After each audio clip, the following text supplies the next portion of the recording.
So there we go. So that's talking about an interesting topic, and that is perimenopause. And that's when you're having all of these kinds of symptoms and problems, things like brown or dark blood. If you got, if your blood, all of a sudden you're looking at your blood and it's not red anymore, because it can usually range from bright red to dark brown, especially towards the end of your period. The brown or dark blood is a sign of old blood exiting the body.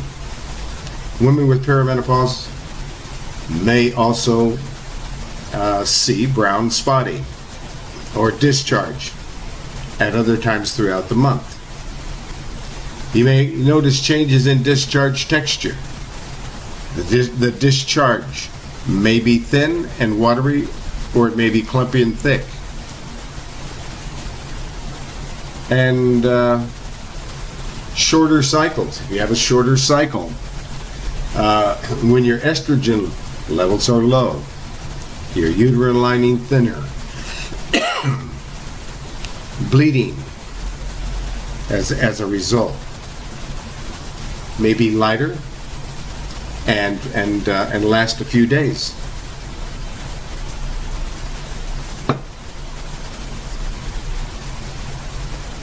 Short cycles are more common in the earlier stages of perimenopause. For example, you may have a period that's only 2 or 3 days shorter than normal. Your whole cycle may last 2 or 3 weeks instead of the standard 4. It is uncommon to feel like your period just ended when the next one comes again. And what you can do, if you're worried about short cycles and unpredictable cycles, is consider leakage protection like liners, pads, or period underwear, like there's one called Thanks. And these are things that can be done, and you can pass on tampons and menstrual cups unless you have a flow. Insertion can be difficult or uncomfortable without lubrication.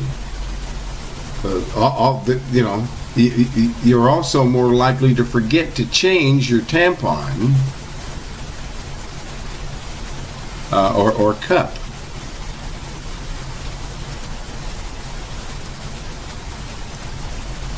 And so there we go. And increasing the risk of more complications when you do that. So, or you might have a longer cycle. If it's a longer cycle, in the latter stages of perimenopause, in the latter stages of perimenopause, your cycles may become much longer and farther apart. Longer cycles are defined as those longer than 36 days. They're related to anovulatory cycles, or cycles of which you do not ovulate. One study suggests that women who experience an ovulatory cycles may have lighter bleeding than women who experience ovulatory cycles. What you can do, you're dealing with longer cycles, it may be time to invest in a good menstrual cup or a cycle set of blood wicking underwear, or you may use pads or tampons to help avoid the leakage. That's it. That addresses that topic. Did that address the issue of perimenopause, Prophet Elijah? Yes, sir. You did a thorough job on that. Okay. Is there any other topics or questions? Anyone in the room? If you have a topic or if you have a question, press your star key 2 times on your microphone, please. And I don't see anybody who is pressing their star key on their microphone. So, down there in Florida, yes, I see your microphone is open. In area code 352-304. What is your question or topic or suggestion? Okay, what I was wondering, one of my grandchildren have bladder warts. Never heard of it, and I was just wondering, do you know anything about that? It's contagious, but it will go away by itself, and my daughter's newborn baby, she has one up on her neck from her younger son, the youngest, or the older little boy, touching the baby. So I was just wondering if you knew anything about that. Okay, you're talking about what age is this a child who has bladder? The child that has it, he's 5 years old, 6 years old. Okay, 5, 6. And he touched the little newborn, like the touch her and all that. And so she had one up on her neck. But, my daughter said they gave her some kind of cream to put on it, and she said it's contagious, but it will go away, and I was just wondering, have you heard of this? And, where, because she said she doesn't, the doctor didn't explain how the child got it, or, what can you do to really get rid of it, because they don't know too much. Okay, we're going to talk about bladder warts. Polyps in the bladder, and bladder warts. Okay, we're going to talk about those. Okay, all right. Let's go over here and take a look at bladder warts. Superficial bladder warts. There's bladder. Let's see. Let's go a little bit further. Bladder warts. And warts. Well, warts are small growths on the skin caused by a virus known as the human papillomavirus, HPV. And warts are extremely common. It is estimated that 25% of everybody has them. And let's see. Let's just take a look at here. And sometimes these cells form a type of cancer, multiply to form little growths, which stick out like warts from the inside lining of the bladder. And let's just look at here. R-E-M-E-D-Y, remedy. So, when you're talking about HPV, well, let's go over to herbalhealthreview.com. We're getting back almost to STDs, sexually transmitted diseases as well. Very much in the same category. So let's take a look at STDs. Okay. My goodness. Okay. STDs. All right. And HPV. We're looking at herbalhealthreview.com. We're back on the website. herbalhealthreview.com. And with herbalhealthreview.com, instead of, there we go, it's coming up now. So let's go down here and take a look at HPV, STDs. Let's see what we've got here. Here we go, HPV. All right, let's look at this HPV. Okay, HPV. When we're talking about HPV, genital human papilloma virus, it's a sexually transmitted infection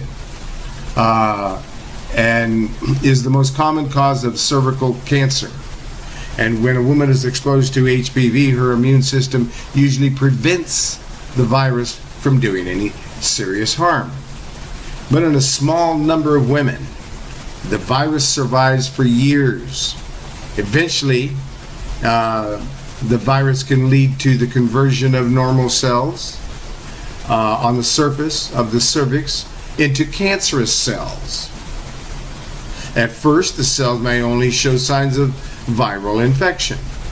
Eventually, however, the cells may develop precancerous changes.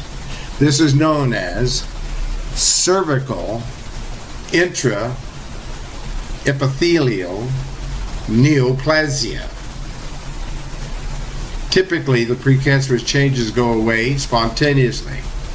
In some cases, however, particularly for women who have an altered immune systems, cervical intraepithelial neoplasma may eventually progress to invasive cervical cancer. HPV infection causes warts. More than 100 varieties of this papilloma virus, HPV, and there's 100 different varieties. And different types of HPV infection can cause warts on different parts of your body. For example, some types of HPV infection cause plantar warts on the feet, and other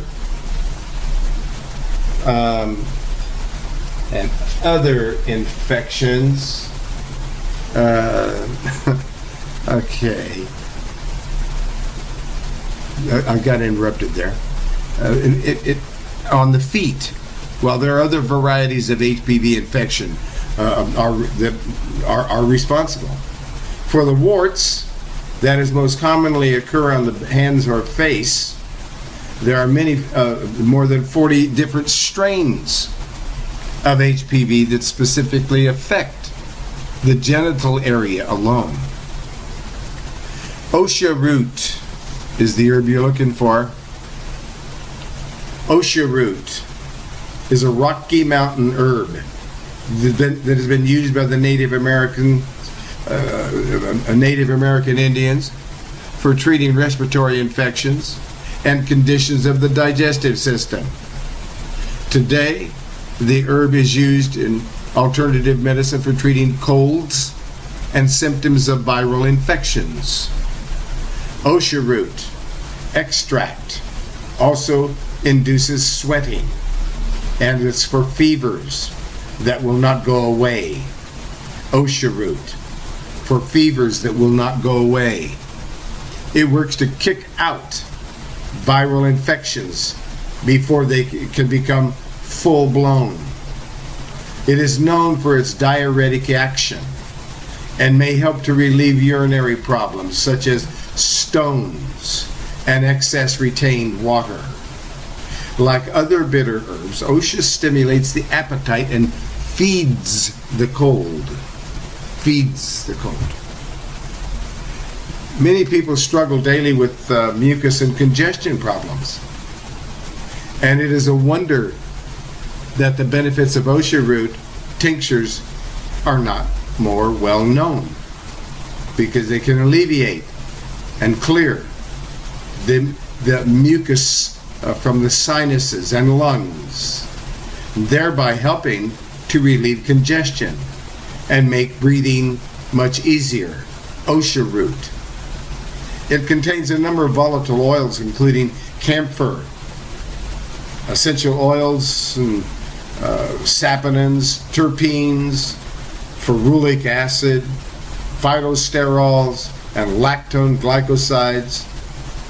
It has been found to have the ability to elevate body temperature and induce sweating. It will cause you to sweat it out. It is used for such conditions as head colds and dry or wet cough, and irritating coughs, and sore throats, and bronchial infections, and early stages of tonsillitis, and pneumatic conditions, and pharyngitis.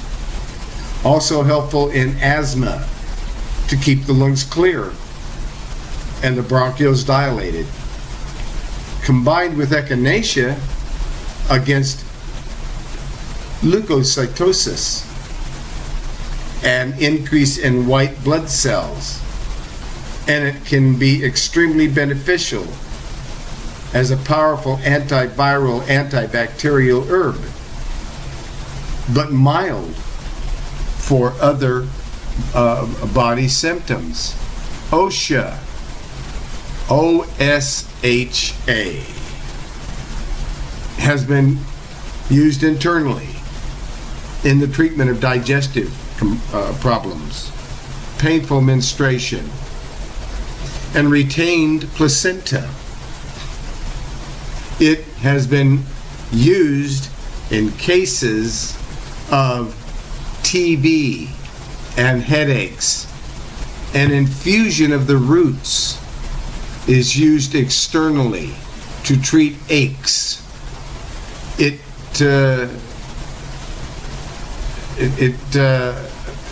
smells like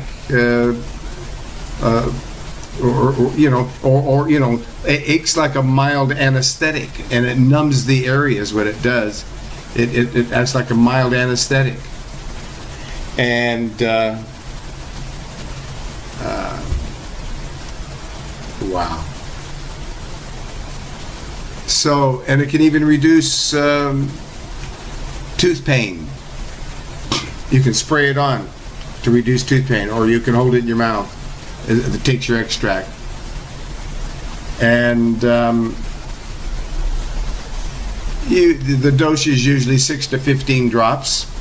Always start with a little bit and increase it until you know whether it's something you want or not. And the contraindications: don't use it if you're pregnant. Don't use it if you're nursing. Because it may act as an abortive in the first 5 days of pregnancy. So you don't take it in the first 5 days of pregnancy. It should not be used by those who have impaired or inflamed kidneys. And do not use if there's edema, water retention, and swelling as a result of kidney or heart disease. You would not use OSHA. And excessive use, many times the recommended dose, it may cause kidney damage, so you don't overuse it. So that's OSHA. And historically, the root has been used as a medicine by Native American and Hispanic cultures. And it's used for sore throats, bronchitis, cough, the common cold, for the flu, swine flu, pneumonia. It's also used to treat other viral infections, including herpes and AIDS and HIV. Some people use it for indigestion. Some people apply OSHA directly to the skin to keep wounds from getting infected. Be careful not to confuse OSHA with a very poisonous plant called hemlock. The leaves of the two plants are very similar. OSHA must be identified by the root, which people say has an unpleasant celery like odor. Be sure to buy OSHA from a reputable source so you can feel confident that the product really is OSHA. And OSHA grows at higher elevations in the western United States and is difficult to cultivate. The popularity of OSHA has led to over-harvesting of the wild plant. As a result, OSHA has been designated as an endangered plant by conservationists.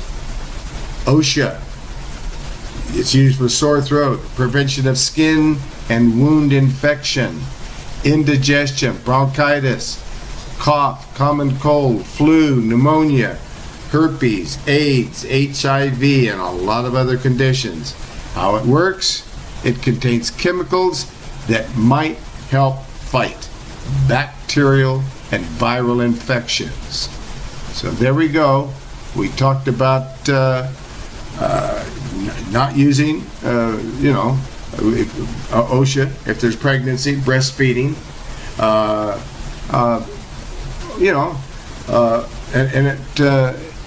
and it might start menstruation, and if someone is pregnant. So we're very careful about that. So that's it.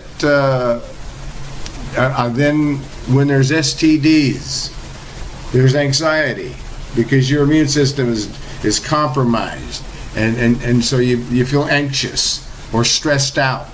So there is an anti-anxiety herbal tincture extract and a whole report on anxiety and depression as well, which goes along with STDs.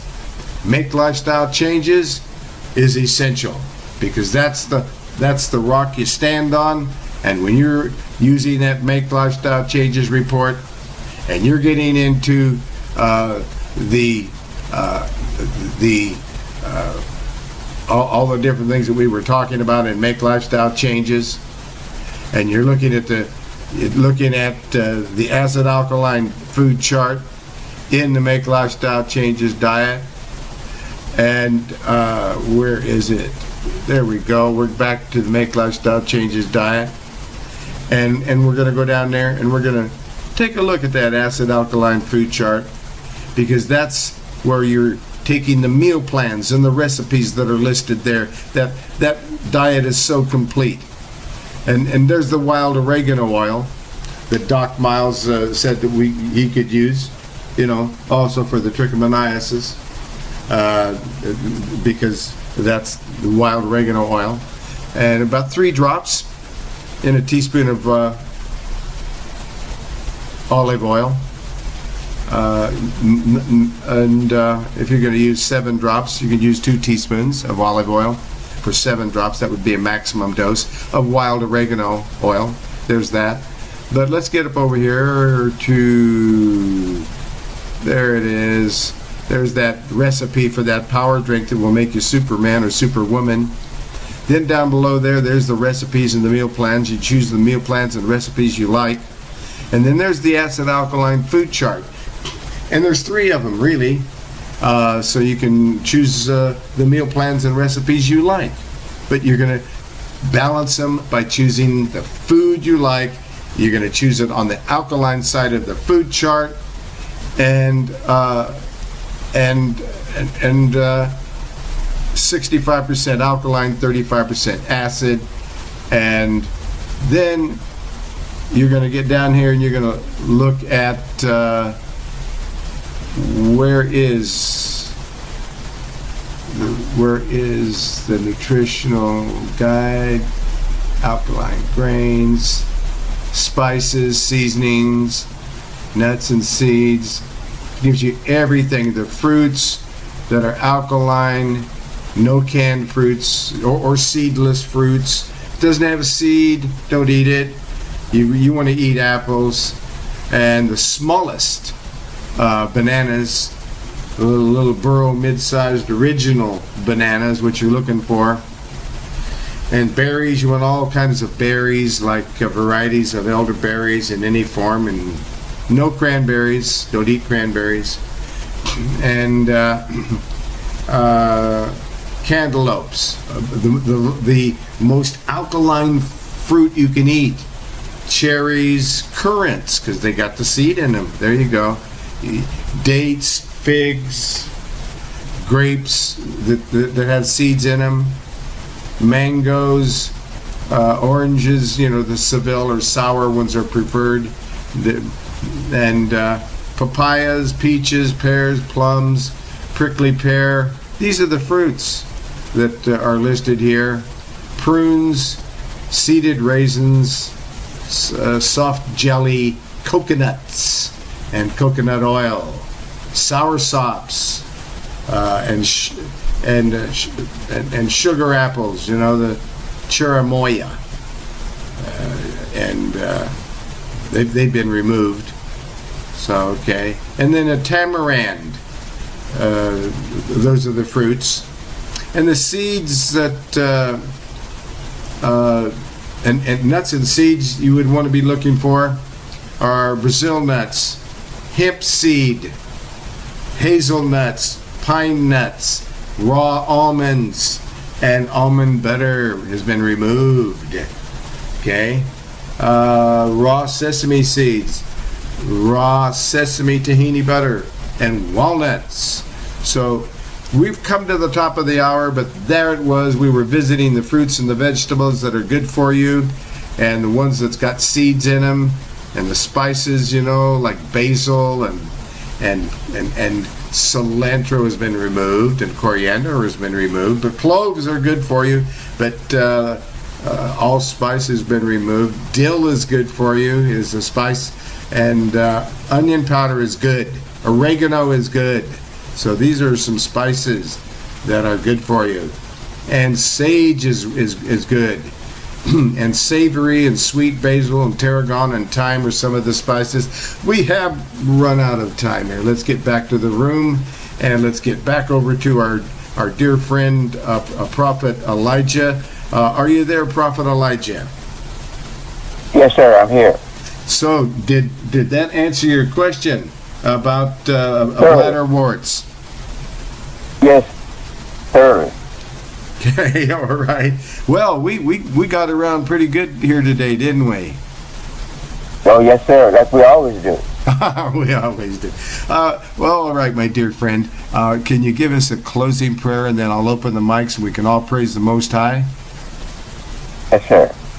Most High, you said, if your people who are called by your name will humble themselves and pray and seek your face and turn from their wicked ways, then you will hear from heaven and will forgive their sins and heal their land. The land spoken of here is your body. Present it tonight as a living sacrifice, holy and acceptable in the sight of I am that I am. Dr. Berst, the word says to let another praise you.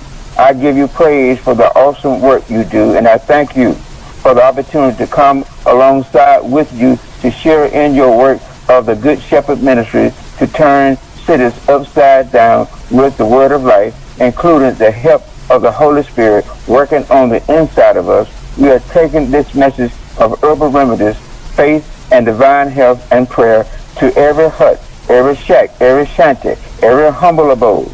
We are going to coast, land to land, sea to sea, reaching every island, every province, even places where no man has gone. These messages will go to the utmost parts of the earth. What a dynamic duo and combination we make with the help of the Holy Spirit that is on the inside of us. We become earth shakers.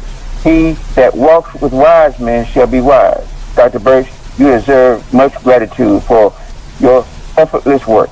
Dr. Berst, you are like the Good Samaritan who freely give and give. Praise the Most High that you are not like the greedy shepherds who take and take. You give to all who ask, and of you for coaching and natural ways to cleanse their bodies back to health. There are those who always take, and never give. The word of the Most High says that the leech has two daughters, crying, give, and never fill. but always craving and ready to receive more and more, according to Proverbs 30 and 15. So thank you, Father, tonight that we come to a close. And we know that we are special because you are the creator and you created us. Therefore, we are valuable. We're valuable enough for your son to die so we can be in his family. So, Father, I thank you tonight for all that you have shared with us. And I thank you, Dr. Berst.